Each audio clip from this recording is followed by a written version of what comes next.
Hello guys and welcome back to a new episode of Italian Politician of the Week. I am Ipernick, the great is silent, and today we are talking about Mario Draghi, former president of the Italian National Bank, former governor of the European Central Bank, and current prime minister of the Italian Republic. This will be the last episode of our beloved series. There won't be any more Italian politicians of the week, at least for a while, so I decided to close with a bang. Even before he became prime minister, Draghi was a very influential man, not only in Italy but all over Europe. He is the embodiment of the institutions with a rich curriculum that inspires faith and competence. However, Draghi has his fair amount of critics, and some of his actions, although historically significant, are seen by many as harmful, if not straight up authoritarian. I'm aware that talking about Draghi and to give a proper historical judgment is a bit too ambitious for a format such as mine, and to be completely honest, I initially intended to wait for his government to come to an end before I gave my opinion. However, a lot has been going on in the past year, both news-wise and with me personally, and I feel like the best way to end the series is by talking about the man himself. So buckle up, and after we roll the intro, we will figure out if Draghi is truly a dragon. Let's go.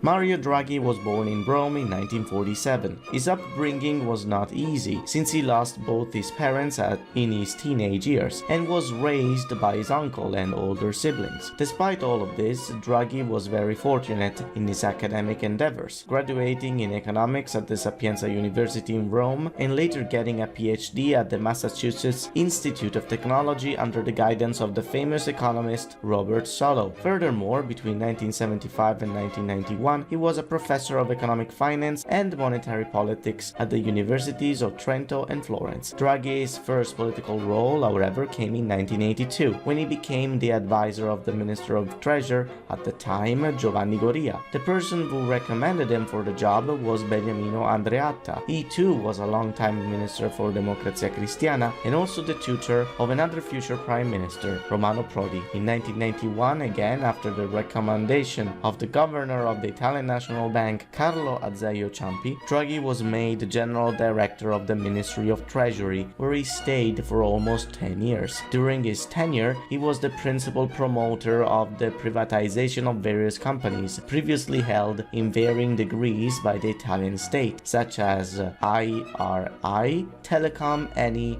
Enel, Comet, Credit, and others. The reason why Italy took such a stance in the early 90s was the economic recession, the national debt caused by the overly generous social policies of the previous 30 years, and lastly for allowing Italy to re-enter the European Economic Zone, which at the time was turning into a more refined European Union. According to some estimates, the Italian state would have obtained approximately 182,000 billion lire, managing to bring the public debt GDP ratio from 125% in 1991 to 115% in 2001. The numbers may not be too exciting, but, well, I don't know, they seem boring to me, but I'm sure they mean something. After this experience, Draghi gained the reputation of the guy you call when things are screwed. That was the case in 2005, when the Bancopolis corruption scandal happened involving the, at the time, governor of the Italian Central Bank,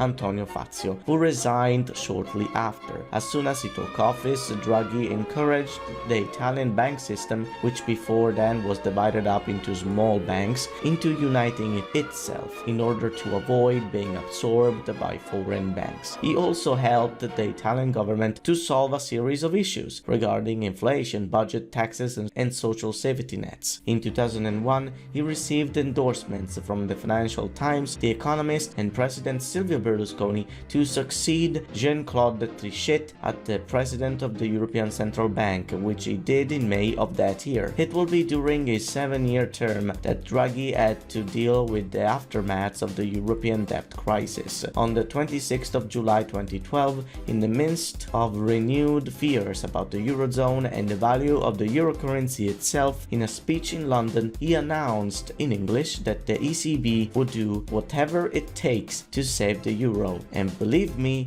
it will be enough. This claim was widely reported across the EU and in global financial markets, and initially led to a steady decline in bond yields for euro area countries, notably Spain, Italy and France. Draghi's statement was subsequently seen as the major turning point in the Eurozone's fortunes, with numerous politicians and commentators describing it as essential for the continuation of the euro currency. Eventually, contrary to what many investors had wished for, who hoped for the death of the euro as a currency, Draghi's leadership and efforts stabilized the European economy and got it out of a huge monetary crisis. In 2019, Draghi finished his term as governor and spent the next year just chilling, perhaps considering retirement. But things were getting crazy once again at home, and it won't take long for Draghi to be called back to untie another knot. We all know how Draghi became Prime Minister, but for the sake of the Joe Bidens out there, I will go through the whole process again. From summer 2019 to early 2021, Giuseppe Conte was Prime Minister, and he was supported by a center-left coalition made up of his party, the Five Star Movement, the center-left Democratic Party, the centrist party Italia Viva, led by former Prime Minister Matteo Renzi, and the Democratic Socialist Party coalition of Free and Equal. Conte's second cabinet is remembered somewhat fondly for accompanying Italians through the COVID lockdowns. However, it is also remembered for being the government of handouts and for doing little to nothing to aid local and small businesses. Due to the poor performance of the economy at the end of the first few lockdowns, many feared that the recovery fund that the European Union had granted us for being the first ones to be hit by the pandemic was going to be spent poorly. One of these people was Renzi himself. At the time, Italia Viva had just enough votes to break the parliamentary majority that kept Conte in power, and therefore he started to list a bunch of ultimatums in order to completely change the program or to make the cabinet crumble. The latter scenario came to be in January 13th, 2021, when Renzi, during a press conference, announced the resignation of Ministers of Agriculture Teresa Bellanova, Minister of Equal Opportunity Elena Bonetti, and Undersecretary of Foreign Affairs Ivan Scalfarotto. When asked to justify his action, Renzi replied that his party had no intention of associating itself with the government of inaction and immobility, in reference to the constant lockdowns and the total lack of substantial efforts to make the economy grow back. At first, the president of the Chamber of Deputies, Roberto Fico, tried to lead a new coalition, but no one wanted to take part in it. Eventually, our president, Sergio Mattarella, summoned the former governor of the Central European Bank and gave him the task of forming a new government. Draghi got the vote of confidence of all major parties except for Brothers of Italy relatively easily and became Prime Minister in mid-February, hence marking Italy's fourth technical government in Republican history. But what is a technical government? A technical government, or how we call it here in Lasanese, governo tecnico, is an expression typically used in the Second Republic, which constitutes an executive with no political character. The president of the Council of Ministers is an outsider, an unaffiliated expert who is there just to govern and get shit done. The first government of this kind came in 1993 with Ciampi in order to deal with the economic recession. Next, we have Diniz in 1995, who was chosen by President Scalfaro at the time to get the country's shit together because Berlusconi was just shitposting and getting targeted by the justice system. Man, the 90s were wild. The last technical government is by far the worst, Mario Monti's cabinet, whose nomination is often referred to as a peaceful takeover. Everybody hates Monti, He's like the Italian Margaret Thatcher but 100 times worse. If you want to know why, check out this old video of mine. This actually wasn't the first time that Draghi was considered to take the role as Prime Minister. In fact, in 2008, prior to the anticipated elections and after Prodi's resignation, President Napolitano was considering to summon him, but the parliament was so screwed that they just decided to go vote again. Going back to the present day, Draghi's government sure is a technical government, but unlike its predecessors, only a few of the ministers do not have a political background, them being Franco, Cingolani, Colau, Cartabia, Bianchi and Messa. To add insult to injury, ministers such as Di Maio, Lamorghese and Speranza, all very controversial, stayed in their ministries after Conte's resignation and joined Draghi. Speranza, Minister of Healthcare, is despised for his overly cautious COVID measures that make no sense. Lamorghese, Minister of the Interior, is often criticized for enforcing Speranza's restrictions very poorly, and Di Maio, Minister of Foreign Affairs, can barely speak English. So what's the point of establishing a new government if the practice stays the same? Well, credibility. In fact, Italy has been taken a lot more seriously now that, as it said, there's the guy who saved the European monetary policy in like a couple of sentences. Also, it seems that the recovery fund is being used to finance many public works that in turn give out jobs and improve the quality of life. It would be perfect if only there wasn't a shortage of raw materials thanks to the Russian invasion of Ukraine. Also, there seems to be an overall crisis of the construction industry because the projects are so many that the workers are overworked and there is higher risk of work-related injuries. Another good aspect of Draghi's executive is Minister of Justice Cartabia's law reform, which is going to improve for the better the justice system and the conditions and rights preservation of the inmates. Trials are very slow in Italy, so any boost is appreciated. When Minister of Ecological Transition Cingolani took office, he began a communication campaign in favor of nuclear energy in the hopes for a quick transition to the latter, which is something I very much look forward to. Find out more in this video over here. Sadly, his efforts were paused in March of this year because he, together with Di Maio, is going for a hunt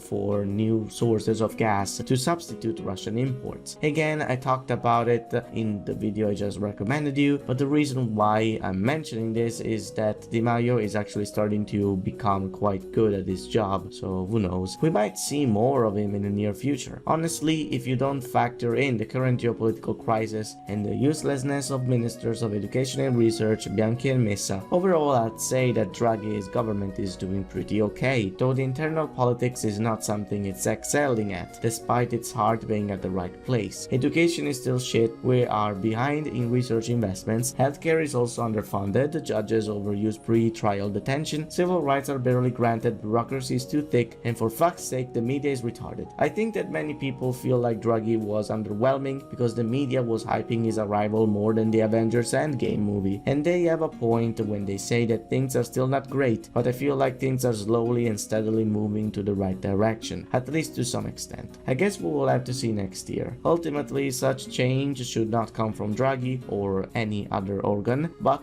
from the parliament, which is not doing anything significant. I think we should be reminded more often that ours is a parliamentary democracy, but I digress. I think that this is all I had to say about Draghi, the executive, and the current political situation in Italy. It was a long journey, and throughout these 5 seasons, I did my best to give you guys a full historical and political experience. I hope that what you got out of this was exciting and insightful. Part of me is going to miss Italian Politician of the Week, but I feel like it's time to change and start something more ambitious. Consider supporting me by donating to my Subscribe Star, because I will be publishing some previews of future projects, or consider buying some merch at my store. Even just liking and subscribing helps, but I'd also like you to comment if you have something nice to say, or again, insightful. From now on, my videos will be in Italian with English subtitles, and I hope to see you on the other side. Thank you all for watching, I will see you next time.